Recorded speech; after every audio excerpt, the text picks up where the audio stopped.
Welcome. My name is Terry Finlay. I'm Head of Programs at AFPRI, the Australian Primary Healthcare Research Institute. Many of you are associated with that in some form or other. The most important thing to know about AFPRI, of course, is that it's the way in which the Australian government has to date, through the Health Department, focused its research investment upon the issues and areas of concern both to the government and to the primary care practice world, primary healthcare practice world.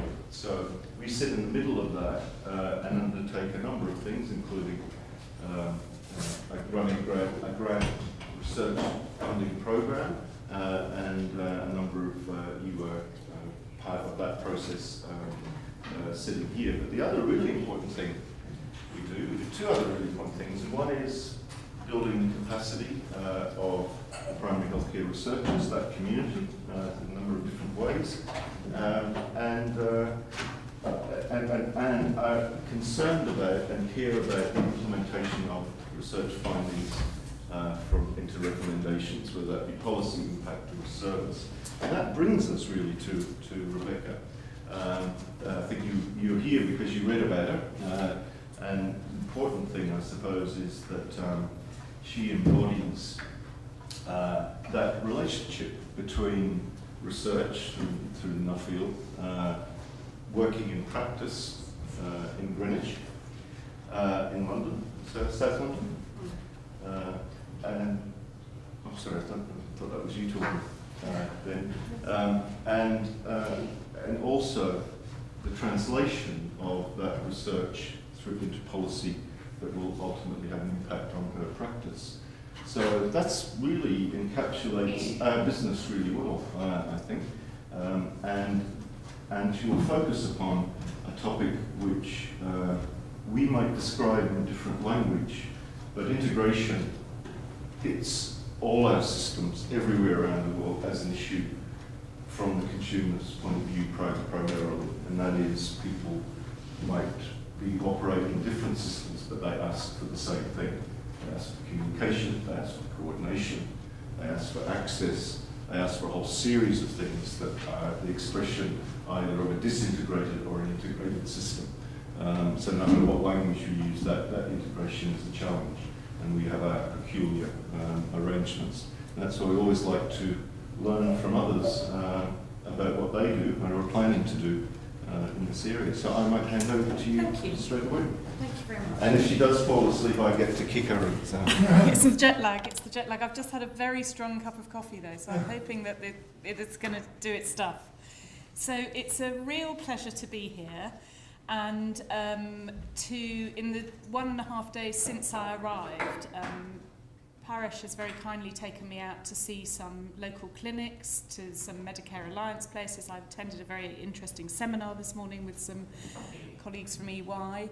So I've begun to get a sense of how your primary care system plays out and some of the similarities and differences between your system and our system.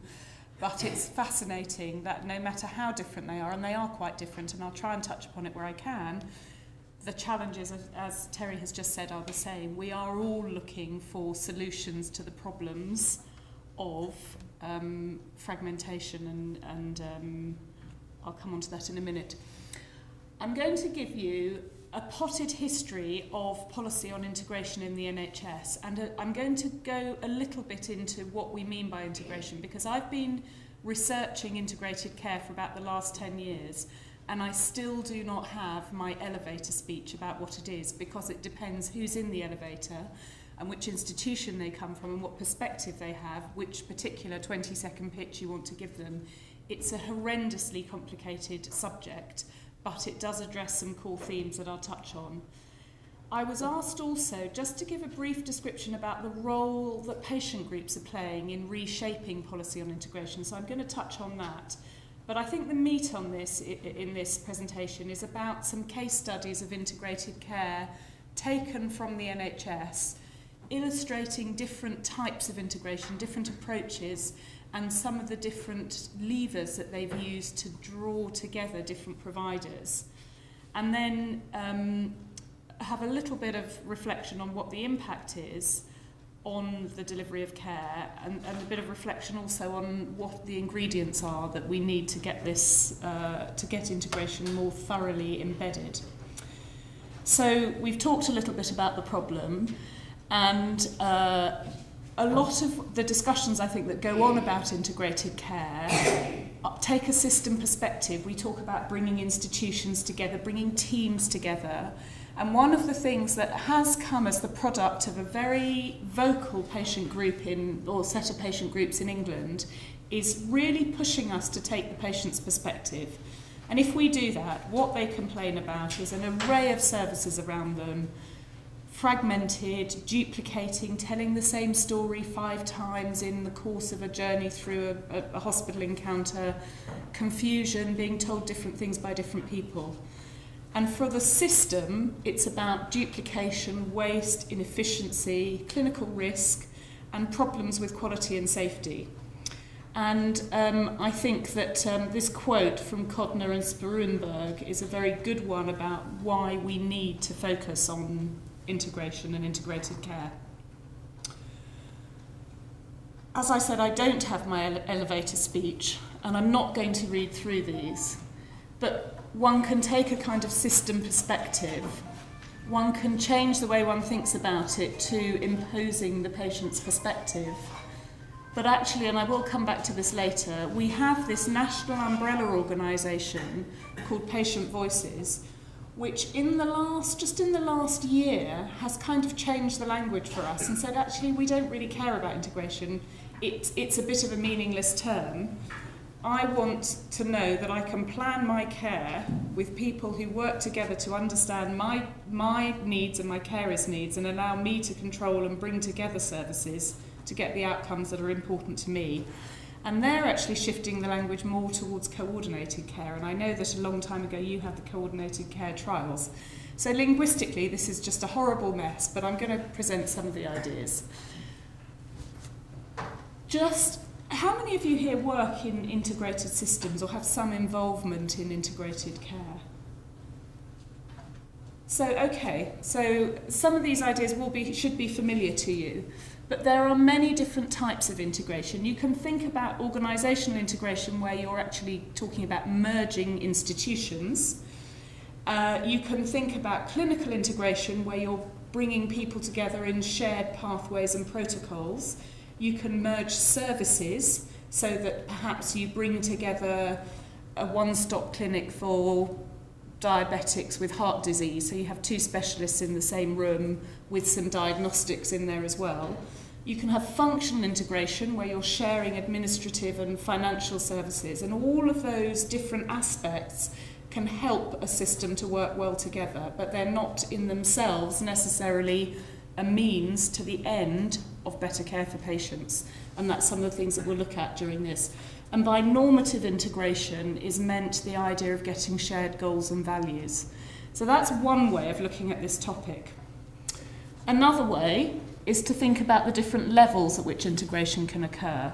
And the idea of macro, meso, and micro integration. Macro being where you get whole institutions, perhaps a healthcare and social care system coming together to merge and deliver services for whole populations.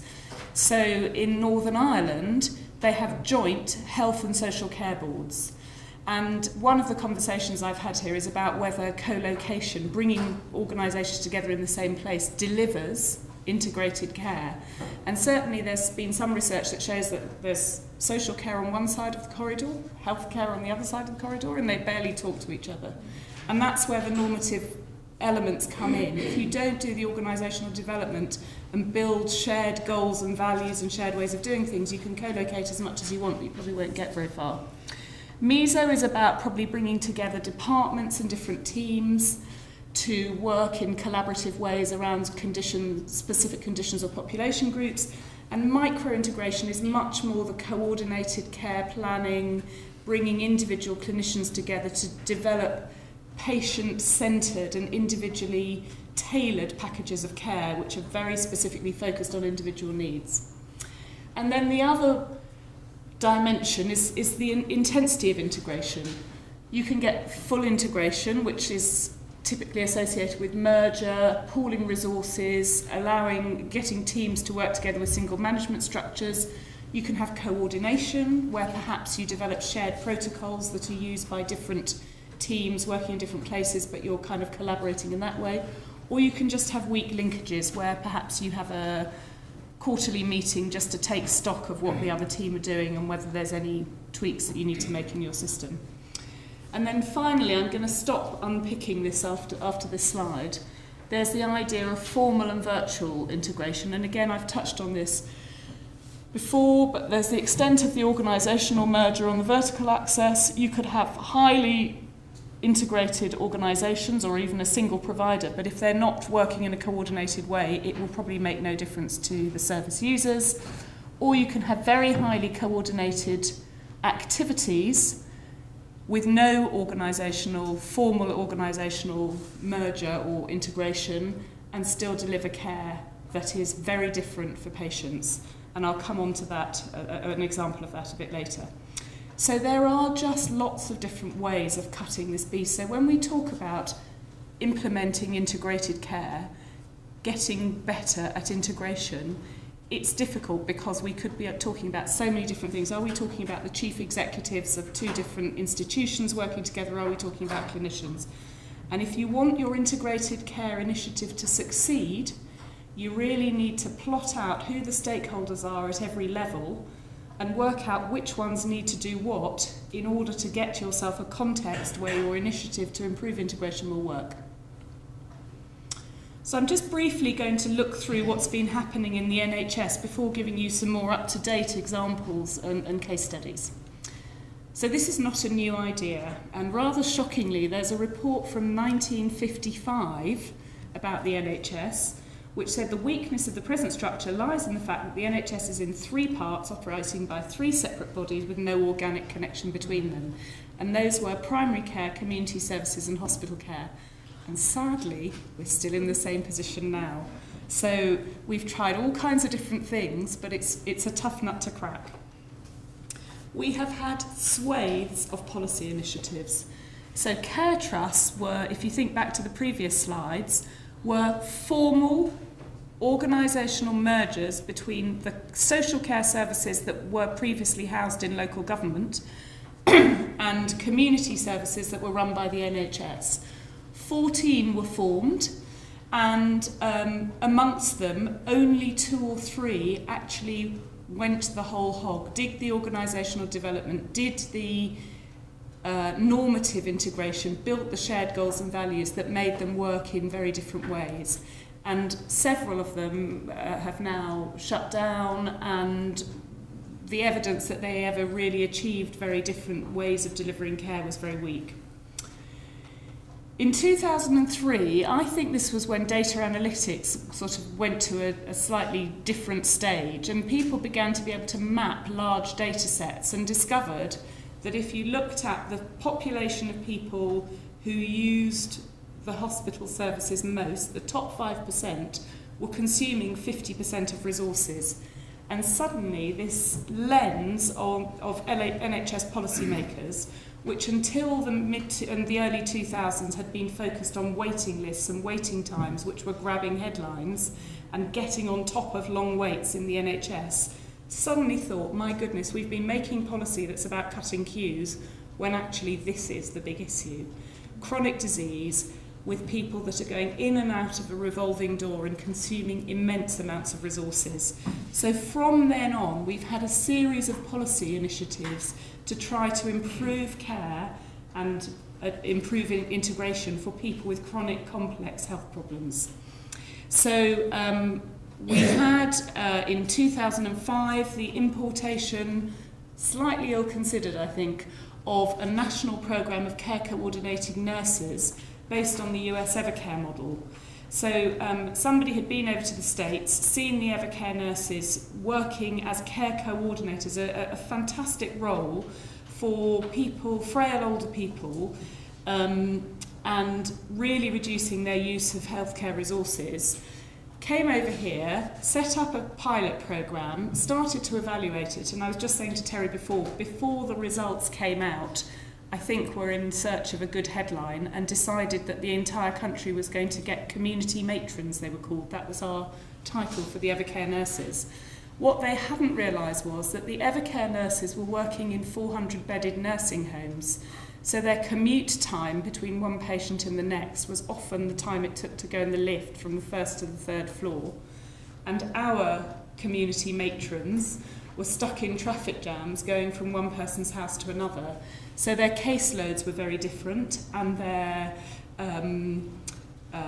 impact and their cost effectiveness was much weaker. And so actually the evaluation of the Evercare Nursing Initiative didn't show a significant reduction in hospital admissions, and showed that they were quite an expensive resource, although we have maintained something about it, but it's a good demonstration of the mismatch that often occurs between policy making, evidence, policy analysis, and then rollout and implementation.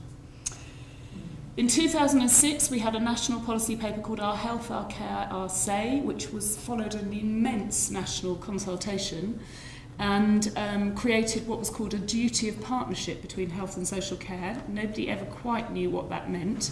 We'd been doing joint commissioning for certain groups, older people, people with learning difficulties, mental health, some children's services, where we worked jointly with local authorities to commission services that span both health and social care housing.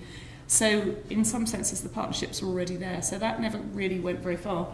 In 2009, again pursuing the rubric of integration as a national priority, we launched 15 national integrated care pilots, but they were a real hodgepodge of different initiatives, some covering, initiatives covering 500,000 people, some based around 3 GP practices covering 50,000 people. So they were very, very diverse. And the evaluation of that didn't really show much impact in terms of the anticipated savings on healthcare costs, secondary care costs and hospital admissions, and actually showed that patients weren't very satisfied. So that was a bit of a disappointment. And so that brings us up to date. 2012, we had the Health and Social Care Act, where the government had a number of different aims, one of which was to bring in more competition, more choice and competition into the NHS. But the headlines about promoting competition caused a backlash about the impact that was going to have on integrated care, and resulted in a huge national debate about balancing integration and competition. So we now have a national duty to both promote integration and competition, and that is the context in which we now try and make and implement policy around integrated care. So bear that in mind. I'm just going to digress for a moment into the role of patient groups and what's been happening. So there's been a long-standing involvement of patient groups with single conditions. So Diabetes UK is a huge charity, does an enormous amount of educational work, self-management support, British Heart Foundation. And when the story about integrated care in 2003 started to take off, they became quite involved, but initially in quite a hostile way, so that we initially had policies about chronic disease management. And there was this huge kind of tiff about, if I'm living with my condition, I haven't got a disease, it's not fair to call it a disease. So it became this kind of linguistic battle, and we started talking about long-term conditions, which was quite confusing because every other country in the world was talking about chronic disease management. So we now have policies on long-term conditions. And then they launched a 15 million voices campaign to promote care planning and self-management support. So they've been quite active. But the umbrella organisation reformed about 2 years ago to become National Voices. And I think it's been much more effective at putting the patient perspective and describing what people want from integrated care. And this is a summary. They've done a huge amount of focus group work with their members, and it's an umbrella organisation, so it covers Diabetes UK, Arthritis UK, Asthma UK, all kinds of small charities are members, and they've done a lot of consultation with them. And out of this have come what they've called a lot of I statements. So around each of these domains, they have gathered up the comments made by their members and produced some I statements for each of them. I want my needs as a person to be assessed. I am supported to understand my choices and goals and to set my goals. And those I statements, selected among them, are actually now becoming benchmarks for evaluating the impact of our integration initiatives. So this is where we are in real time. These I statements were just produced probably about 3 or 4 months ago.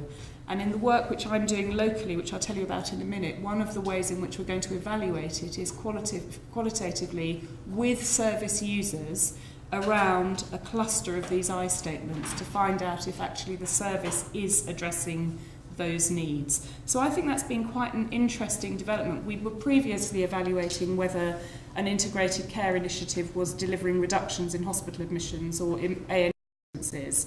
And this is now an additional dimension that is, it will be expected that this is built into our assessment of integrated care.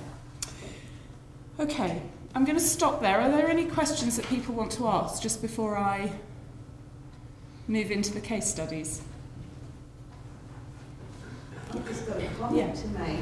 I find the I statements fascinating. My name's Jane Desborough. I'm at AFCRI doing my PhD looking at nursing care and general practice, and I'm interviewing patients as part of that. One of my patients, one of my most interesting interviews, was a patient who described 3 nurses. And the one he had the most difficulty with was the nurse he called the I am nurse. And it was I am about her as opposed to about him. So I just find that synchronicity quite interesting that that's coming out as being, of course it is important, but... So this is I think this is one of our greatest challenges, and I'm going to talk about the work that I'm doing in my own patch. But I think actually I don't know what you call it, relearning as clinicians to move from being a directive practitioner to a consultative practitioner is incredibly difficult, given the time pressures that we're working under. And so to facilitate that kind of conversation where you get the space to say, I would like this to happen, or these are my goals, is a real challenge, and I don't know if we'll succeed, and I'll come back to that in a minute. Okay, I'm going to talk through, I think it's 4 examples of integration in the NHS at the moment, and I've chosen them to illustrate different approaches. These are all pretty large-scale initiatives, so they're not the, I'm in a small GP practice and I want to work in a new way with the district nurses. This is much more system-wide things.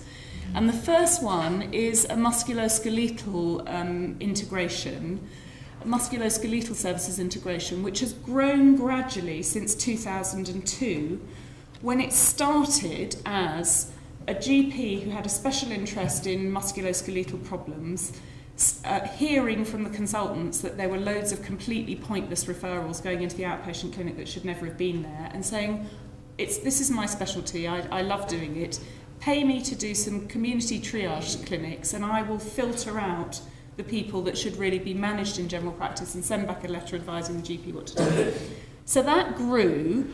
By 2006, they'd grown to run more than just a few sessions, a community service for outpatients. And in the following few years, they pieced together a complete programme budget for all the elements of care around rheumatology, orthopaedics, physio, and musculoskeletal pain, and put forward, there was a competitive tender run to deliver musculoskeletal services for this population of about 300,000, and it was 23 million. And this small organisation, which is run by GPs, won the tender and now runs it in this way. So they fund a hub, they shape the behaviour of primary care because they're GPs themselves, so they have pretty good in-reach into the GP community, and the referral into it by making use of evidence-based pathways. So that they, through peer pressure and GP education, try to ensure that people don't even get referred in until you've done some basic investigations in primary care. They then carry out these functions So they do triage, assessment, a certain amount of treatment, shared decision-making with patients, and then decide whether they can send them back to primary care or have to refer them through to a specialist. If you need a hip replacement, you need a hip replacement. They're not going to do that in the community hub. And out of this £23 million comes a fee-for-service payment to the hospital for that bit of care. And there are some gain-sharing agreements and some loss-sharing agreements if they gain or if they make savings or overspend. So this is actually a financial vehicle. So the lever for promoting integration was a combination of history, of an enthusiastic GP whose service has grown over time, and most recently a financial envelope that has pulled together a variety of service providers.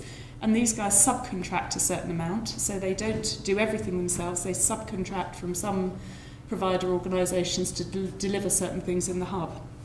So that's one model. There hasn't really been a formal evaluation of this, but if you look at the case report of the development of this service, they report reduced waiting times for assessment and treatment down to a few days from several weeks, high patient satisfaction, reduced overall costs of care, and the one thing to note is that because the hospital providers are not part of the core fund holding pot, they're just paid fee for service, this doesn't create an incentive on them to transform their service. So in the hub, they are doing things differently. They've got one-stop shop clinics, they've got new ways of consulting with patients and shared decision making, but the hospital just gets paid fee for service. So it's not part of the collaboration to really transform and redesign care. So I think that's one interesting thing just to keep an eye on. The next example I'm going to give is this is the area where I work. And this is really a kind of worm's eye view of health and social care integration. So it's horizontal integration. That was about GPs linking with community and specialists vertically. This is about horizontal integration between community services, social care, and now general practice as well. So about 8 years ago, the health payer for the population for my borough, Greenwich, was completely overspent. It was a kind of basket case of payers, of commissioners. And they made a strategic decision that they were spending too much on hospital care because they didn't have alternative community services, and they were going to invest in the community. So they transferred quite bravely a lot of money out of hospital into these community services, and at a very high level in the institution, so this was a kind of macro level approach, agreed that they had to create integrated health and social care teams if they were going to stand a chance of working effectively to keep people out of hospital. So they formed these integrated health and social care teams which do emergency response if people are deteriorating and can get to their house within a couple of hours. They can pick people up when they're discharged from hospital. And by doing that, they gradually reduced the emergency use of hospital beds by our local population. And 2 years ago, when I took up this role that I now do, one of my roles is as a clinical commissioner, so the clinician that's involved in the payer side, having done 10 years of research on integration, I pitched up to learn about these teams, having had no idea that they existed. And I'd been a GP in the borough for 10 years. I didn't know they were there. So they had kind of grown up detached from general practice, completely existing in a parallel universe. They were effective, but they were unglued. So the next step for our integration is to find a way to connect this into general practice and change the way we all work together in order to deliver even greater changes in the way that people use hospital services. So the target population for this integration initiative is high risk and high complexity. And in many parts of the country, people talk about frail elderly. I work in a deprived inner city area, so many of our complex patients with ongoing problems are actually in their 40s, 50s and 60s, 2 or 3 chronic diseases, perhaps drug or alcohol dependency, mental health problems. So it's a very different cohort from the frail elderly. There are 4 groups wrapped around this because we've brought in mental health services as well, adult mental health services. And for each of our groups, we are trying to collaborate on just a fraction of our workload. So the other, this might be 100 patients in my practice, and the other 24,000 we're just going to treat as business as usual.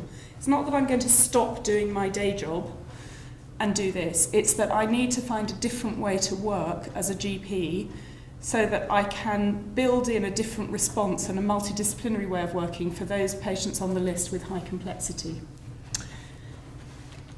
So so these teams which existed in a parallel universe, we're now redesigning. So there are going to be clusters of GPs practices, each of which serve around 50,000 patients.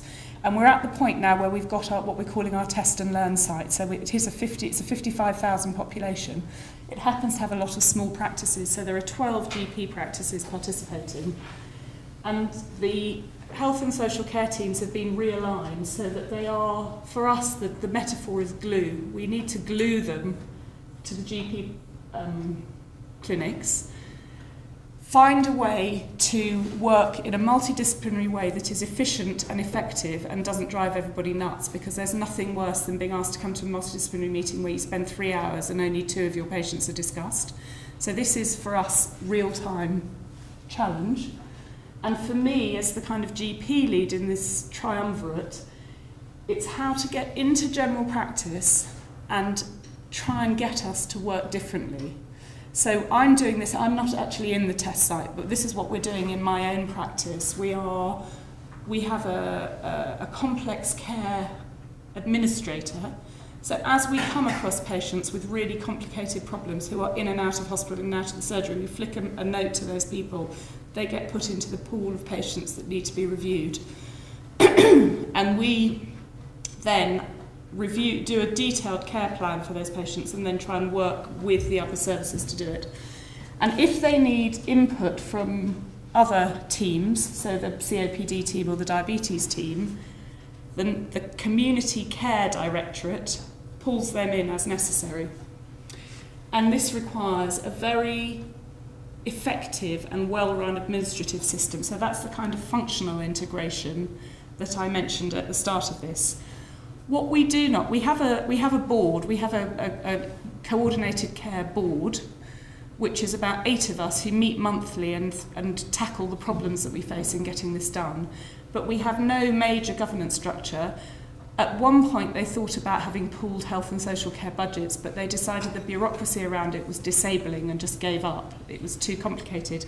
So my comments earlier on about how you need financial integration, and if you look at well-integrated systems, they have good financially integrated systems, highly integrated governance.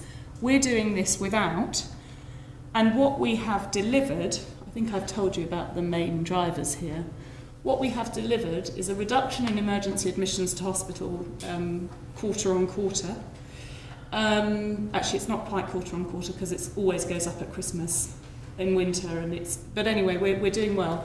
A £1 million per annum recurrent saving to the local government on long-term residential care, a 12.9 day shorter length of stay compared to our neighbours who don't have this, who can't get people out of hospital into the community, so they have a lot of bed blockers, and an increasing ability to manage these people in their own homes. And we're just starting to do these I statement evaluations. So just keep that in mind, because the next example is the diametric opposite, but it is exactly the same set of goals that they are pursuing. So this is northwest London, which is I'm afraid I have to confess, I can't remember if it's 3 or 5 boroughs on the other side of London from us, which contain 2 huge teaching hospitals.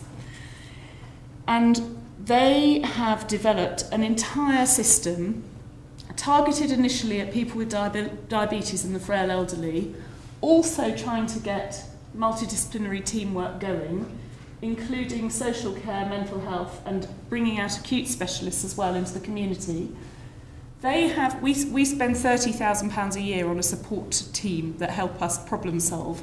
This plan has had £5 million invested in it to create a shared electronic record a risk stratification tool, some quite nice looking clinical protocols and care planning tools, and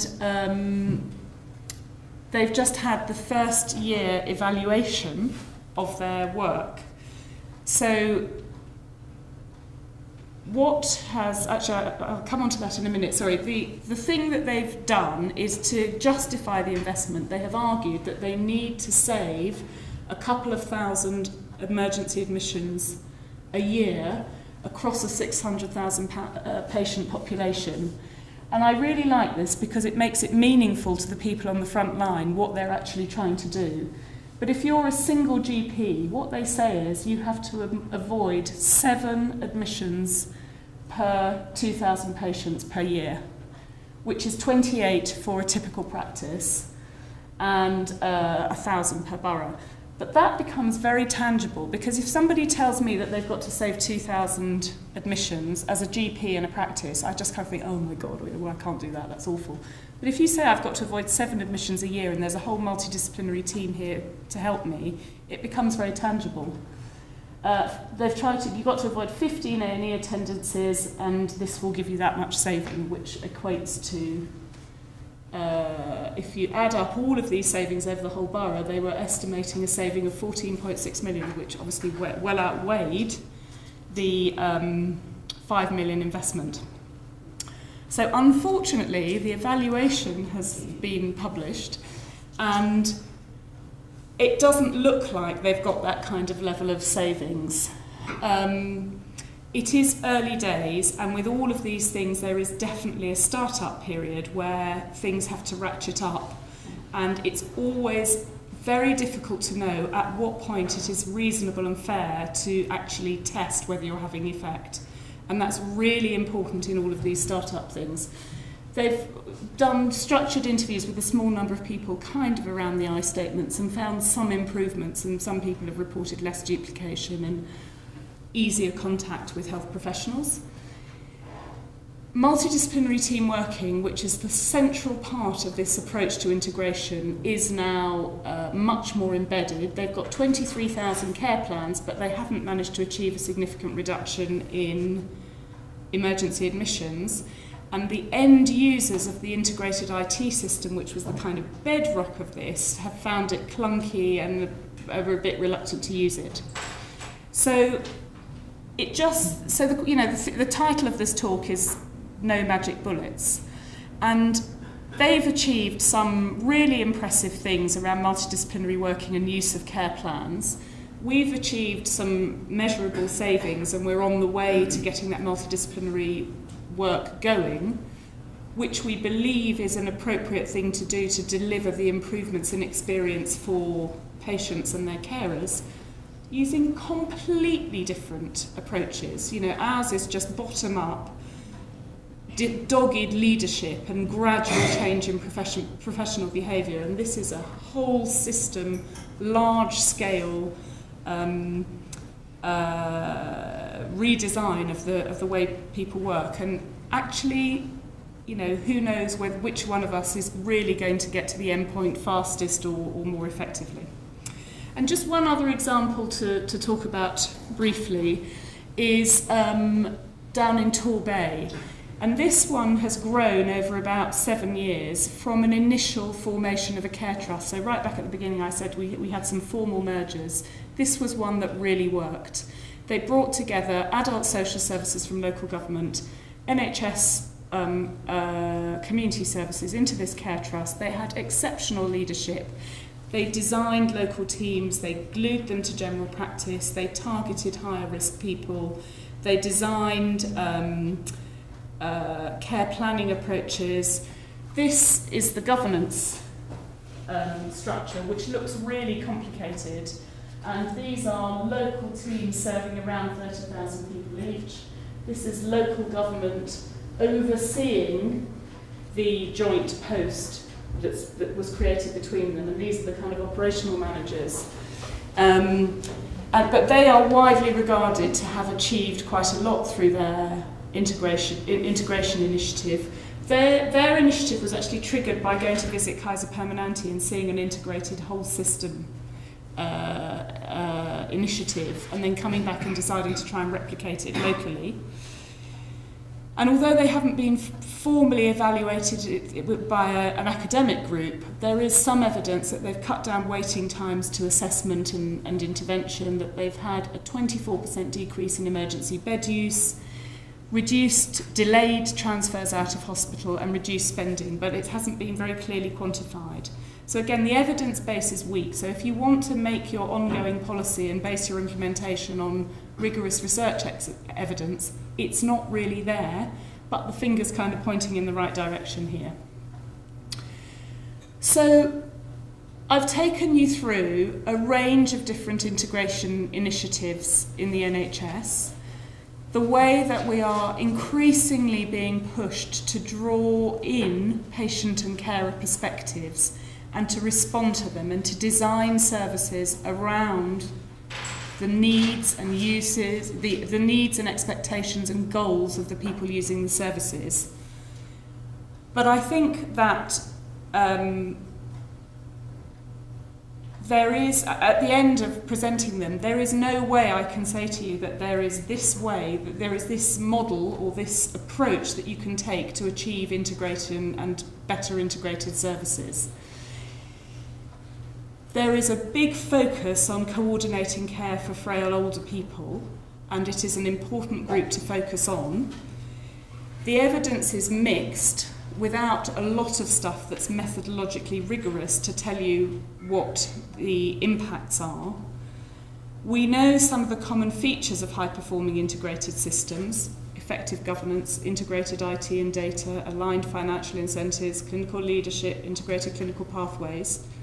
None of the services described here have really, certainly none of them have got all of those things, and lots of them have only got a half-hearted attempt at some of them, and yet they are moving forward. So it's really tricky. What does one do? If one wants to have evidence-based policy, if you want to wait for the evidence to come and tell you what to do, I do think we'll be here for a very long time. And the challenge of taking a leap of faith and deciding that it is an appropriate set of changes to make, despite only weak evidence, is a very difficult one, because it is a major upheaval to try to integrate services, and it takes huge effort. So that said, and I do draw on our local experience, because in all the strange bureaucratic commissioning work that I do, and I sit through an awful lot of meetings with an awful lot of paper where I kind of think, what on earth am I doing here? It's the integrated care work that we're doing that is just interesting, fun, seems to be delivering improvements. We've got a certain amount of data to show it. And actually isn't taking huge amounts of investment, unlike the North West London experience where they sunk £5 million in. We're kind of going with an instinct and trying just to redesign the way services are delivered without major diversion of resources. And I think what my concluding thoughts are from that is that visionary leadership can get you an awful long way. The integrated teams that were there, that we're building on now, were the product of some really fantastic leadership to get teams of frontline professionals to do their job differently. And that doesn't actually involve huge investment. It involves supporting your leaders and giving them the time to do it. If you're lucky enough to have them. If you haven't got them, you're stuck, I guess. Integrated IT, which I had always, through my research life, thought was an absolutely fundamental essential for a good integrated system, if implemented well, really can help. But actually, it is always possible to get workarounds. So one wants to invest in IT, and I can't tell you the practical difficulties we experience in the UK in trying to get systems aligned and talking to each other and integrated. But ultimately, we are making progress without it. And when, as in North West London, they invested heavily in it, it doesn't necessarily solve your problems, because you can end up with grumpy end users who feel that it's making life more difficult. Misaligned payment systems, I think, can act as a huge barrier. So I talked about a virtuous integrated financing system that drove integration, But actually, if you've got fee-for-service payments pushing people to increase activity in one sector when you're trying to decrease it, I think that is a really difficult barrier to overcome. And reflection on how to get your payment systems working in a way that will support integration, I think, is probably very important. And then whatever reconfiguration you do, whatever mergers, whatever realignments of teams, if you don't invest the time in building the shared goals and values in the frontline staff and in really digging into the day-to-day work of professionals, then I think you won't really deliver a different experience for end users and their carers. And that is incredibly difficult, and it's the work that personally I'm engaged in for part of my working week. And I have to spend a lot of time with a lot of grumpy GPs who complain that, you know, we're pushing them into these stupid multidisciplinary meetings and what's it all about. And it's just about trying to steer a steady course, and if we can't deliver the benefits to them to make their care for patients better and their working lives a bit easier, then presumably our integration initiative won't work. But those in the end are some of my ingredients for what will make this work most effectively. So I'll stop there. I don't know if there are any questions.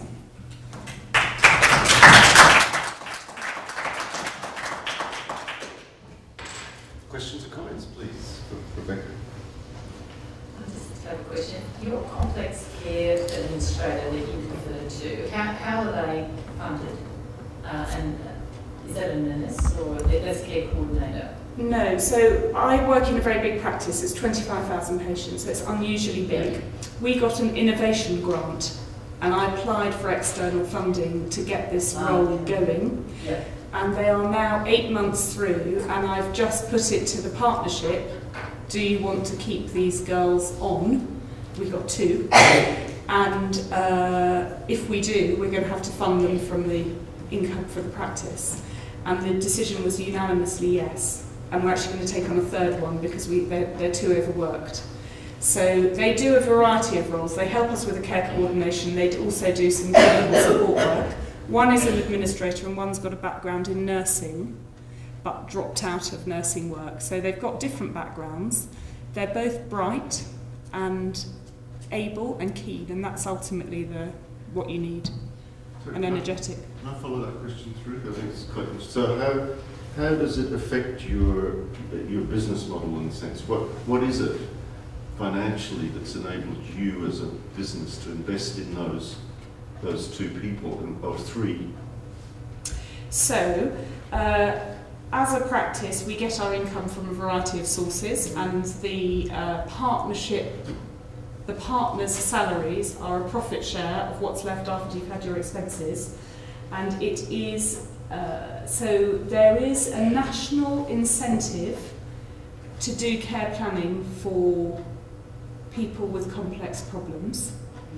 And they've just announced the new GP contract, I think it was 2 weeks ago, in which coordinated care, actually it's going to be for over 75s, is a core element now. So that will help us meet the GP contract standards. Yeah. But beyond that, it's about actually work-life balance. It's about people in the partnership being willing to carry on taking their salaries after the grant ends, because it's making our working life better and providing better care. And there's a bit of extra income coming in from the National Incentive Scheme, but it won't cover the cost. Yep. Start here and then we'll go around. But following on again, is there something about your practice, apart from its unusual size, that has made you and your partners keen to do this innovative stuff? So there are 14 doctors in all, 7 partners, 2 of whom are really passionate about continuity. And over the last several years, where we've been really pushed to deliver rapid access and continuity has been lost, they have been trying to keep that continuity going. And I guess because I'm in touch with the policy world, I've known that these initiatives around frail elderly people and the national incentive schemes for complexity were going to come in. So it becomes a narrative you can talk into the practice to say, if we set ourselves up for this, it will set ourselves up for the new contract. So it's kind of it's a combination of willing recipients and drawing on the external context to create a narrative that makes sense within the practice. Does that answer your question? Yes, with one supplementary. If the practice hadn't had access to your unusual knowledge of the policy context, do you imagine it wouldn't have it? Thanks. Yeah. So Sarah has been pushing continuity in various ways, but it probably wouldn't have been so focused on pinpointing who are our complex patients and trying to get systematic processes into the practice. So what we're trying to do in the test and learn now, which is practices which are much, much smaller and don't have the admin and the IT infrastructure we have as a big organisation, is find ways to assist them to develop these standardised processes themselves. So if you're a really small practice, it almost doesn't matter because you will know your top 4 patients and you'll probably be giving them continuity anyway. But probably if you're a middle-sized practice, some of that has been lost. So. Yeah, your answer to the earlier question is where I wanted to explore a little further, which is where the national government sort of sits in the middle of this. Because if we look at that chronology that you had at the start of the presentation, somewhere in the middle of all of that, the whole economy was sort of in really bad shape, from my understanding. Still is. And the fiscal environment was tough, and the government was under austerity measures and that sort of thing. I'm just curious to understand what the national government's position was overlaying all this, because I can see what you've done at the GP level and at the borough level, but what incentives and what sort of push was coming from the national government to either improve the care or drive down the cost? So since 2010, we have had steady state funding in the NHS. We've got a new government with its austerity policies along with much of Europe. Health came out well because we didn't get cuts. So we got a 0.25% growth so that they could say that they'd grown the NHS budget, when local government has suffered cuts of up to 40%. Okay, so that knocks on to what's happening in health services because they've had to make cuts in social care, and that then leaves people stranded in hospital. So it's a very complicated mishmash at the moment. But so the steady state funding has to cover demographic change, ageing, technology inflation, and rising expectation. So in real terms, the expectation is we have to make 5% year-on-year savings across the health sector. And there's a graph I've got, it wasn't in the set, that shows that actually funding into general practice has started to fall. It grew for several years, but it has actually started to fall. So these small businesses are actually having their budgets cut. And are not good at seeing how to drive efficiency. Because everybody's running so fast, it really is that kind of rats on a wheel thing. People are running so fast they can't get their head above the parapet to see how to do things differently. So everybody says we're too busy to take this on, but actually there is still efficiency that we could get. And so I say this because actually there's still inefficiency throughout a lot of the health system. So the best hospitals, for example, are doing hip replacement in 3.5-day stays. But there are still lots that are doing 5-day stays. And it's not rocket science and it's not poor care. They're just training people to do their own heparin, it's stuff that's been done in the States for years. So it is still reasonable to say there are inefficiencies in the system that we can iron out. Yeah? And that 5% year-on-year saving that needs to be made in real terms, although nobody's ever done it before, in theory there are still the efficiencies to be made. So the government, ever looking, I would say, for a good political headline, is pushing for better access, for improvements in access, for improvements in continuity. It recognises the problems, and despite the fact we're having a relative reduction in spending because of the extra demands, it's still pushing for more and more and more. So it is looking for headlines so the latest headlines at the Conservative Party conference were about, they declared a policy that they're going to have 7-day working for general practice from 8 a.m. to 8 p.m, 7 days a week. So we all throw our hands up in horror because, you know, not only now do we have to do the continuity for complex older people that's just been put into the contract, because that's, you know, you can't knock it. It's a great thing to aspire to. It makes a fantastic headline for the politicians, and we want to do it. But also we've got to do 7-day working while the budgets are being cut, and you can't recruit GPs, and we can't recruit nurses. So we're buffeted by populist messages that kind of make sense, but in reality, how you deliver all of those is incredibly difficult.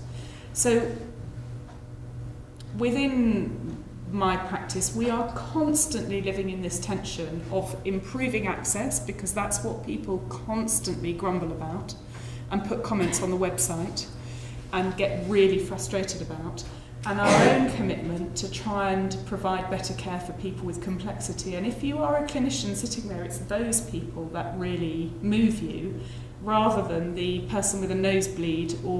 So we now do a walk-in clinic for children because people were getting frustrated then taking their kids to A&E. So we started a walk-in clinic. I sometimes have to see 50 people, so I feel like I want to have a stroke at the end of the clinic. And probably 6 of them are kids who skip in, who got their cold yesterday and whose mum just wants to check. So we get really grumpy about it, because actually it's, you know, what we see is the complex need that probably needs our clinical skill. We can't get enough practice nurses to do the clinics safely, and there's big governance issues about how you do run a clinic like that. We know that it probably doesn't need a GP to check a kid with a runny nose, but we have to respond to access. So we're caught, it's a very difficult time. And so the politicians are looking for popular headlines as we head towards an election, and the headlines they're coming up with have got a logic behind them, but they create major challenges on the ground. Does that answer your question? Yeah, no, it does. Although despite the fact that they're funding from the government, you said that there are still some incentives to do coordinated care. Yes. Yes, so they've kept a pot. So we have a series, you can create local incentives for certain changes that you want locally, although in the free market that we are developing in healthcare, they've just banned them. They've said it's anti-competitive that we just buy services off people locally. But there have always been, each year, 3 or 4 nationally driven micro-incentive schemes. So this year's were care planning for people with complexity, deciding which telemedicine technology you want to introduce, which I think I mentioned possibly this morning, dementia diagnosis, and there's one other that I can't remember. So maybe it's worth I might just translate a bit, is that that system is highly delegated. It may not feel that from a general practitioner's point of view, but it's extremely highly delegated from the national point of view. Gross budgets like the 5% reduction and those sorts of things, and then targets are the main way of influencing. After that, unlike what we're used to here, where the programs tend to go a lot deeper, and government planning tends to go a lot deeper than that, you tend to kind of much you can do, get on with through local partnerships, a whole series of activities in that environment.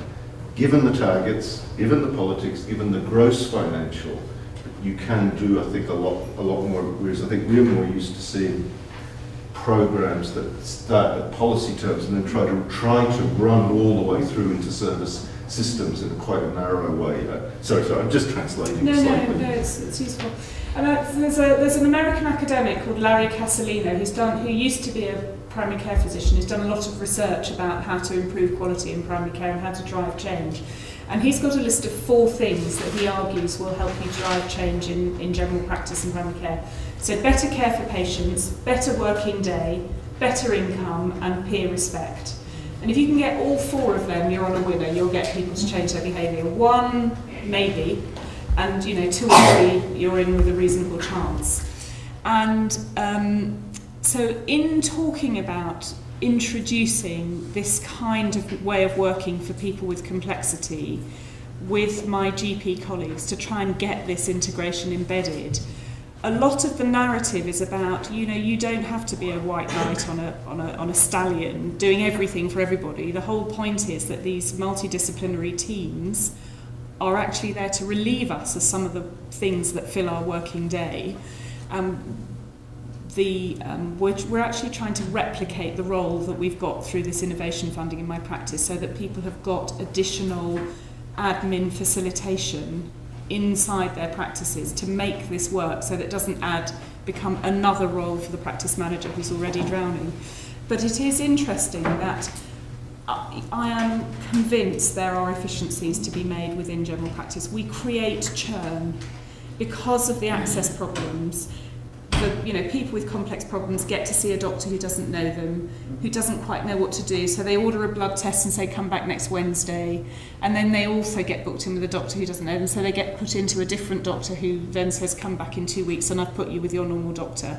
And actually, if we spotted those patients and gave them telephone access to the doctor that knows them, and maybe, took off one of the people I see face to face, but I get 2 telephone slots with people that I know, I'm sure we can take out 10 to 20% of our churning work.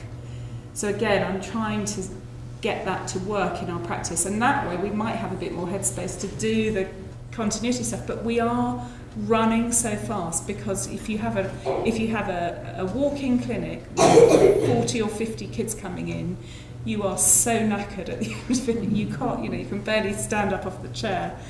So it is difficult. And the other thing the government never does is challenge public expectations about the right to go in and just get your kid checked if it's had a cold flu. There's 3 people Sorry. want to have questions, and we're over time. So who's really got burning? I was just going to ask a question. What do you think is the role of other healthcare settings in this whole integration? For example, I'm thinking of community pharmacies that have quite a unique placement in the community as well, and that can serve as that filter, so that GPs don't get the more simple cases. But also, I think in Australia there's an increasing idea from pharmacy professional groups that pharmacists will be incentivised to provide more of a service model rather than dispensing prescriptions all day. And do things like diabetes management, so that's scroll checks, all of that. That's already started. There are some quite interesting economics in that, because the payments are not massive, and for a lot of pharmacists, the retail income per square foot is greater than the space they have to give up for the consulting space. So. And this disinvestment from hospitals and moving stuff into the community in tight financial times if it costs more, you have to have a very good justification for it. So it is something we're definitely doing, and the big chain pharmacies, which can invest a bit more and probably lose a bit of retail income, are definitely starting to do that. Some of the supermarkets are doing it. And we're also paying pharmacists sessionally for medicines reviews of people on more than 5 medications. We are really promoting pharmacists as first point of call for minor ailments. And there's a web-based application that we're just about, I hope, to try and implement in my practice, where you put in what your problem is, and your 3 choices are self-management advice, what can a pharmacist do for me, or I want an e-consultation. So one of them is, if you click on it, it says if you go to your pharmacist, there's these 3 types of medicine that you can probably get over the counter. So there are various ways in which that's happening. Any other? Last one. Thank you. I was wondering a bit more about you talked about the I statements and how they were forming parts of your benchmarks for your evaluations. How is that being structured? How is that being built into your protocols, and into how are you collecting the data? And I had concerns about health literacy and what that is generally in the UK as compared to maybe Australia. So it's part of our evaluation plan. So project that I showed you, which we're at the test and learn phase in one patch of my borough, I still don't know what it means, but we have been selected as one of 14 health integrated care pioneers, we're called. It makes me feel like I should be going off up a cliff face with a rucksack. But as part of the pioneer role, we're going to be given some evaluation support, and we will be evaluating the system things like use of health services through large data sets, staff perspectives, but also we'll be doing qualitative interviews with service users and their carers, and we will develop the interview schedules or the questionnaires based on those I statements. And in terms of health literacy, it is incredibly variable. So in my inner city part of London, we've got 114 different nationalities in the borough. We have material translated into the 10 most common languages, but that's 104 that aren't covered. So in my commissioning role, one of our big deficits is about self-management support, and we need to do better at all that kind of stuff. And then just in terms of how you measure literacy and competence, there's something called the patient activation measure, which is developed by a woman at Stanford, and it's a very, very simple 10-question tool that you can put to patients, and we're actually wondering about using that, so before and after people have been involved in this integration thing, is their capacity, do they feel their capacity for self-management has improved? So we might use that. I'm just going to call it a day now, just because of the timing. There is some refreshments outside, and I'm sure that Rebecca won't run away, so those that didn't get an opportunity might be able to buttonhole her over a cup of tea, some tea. So I hope that was of interest.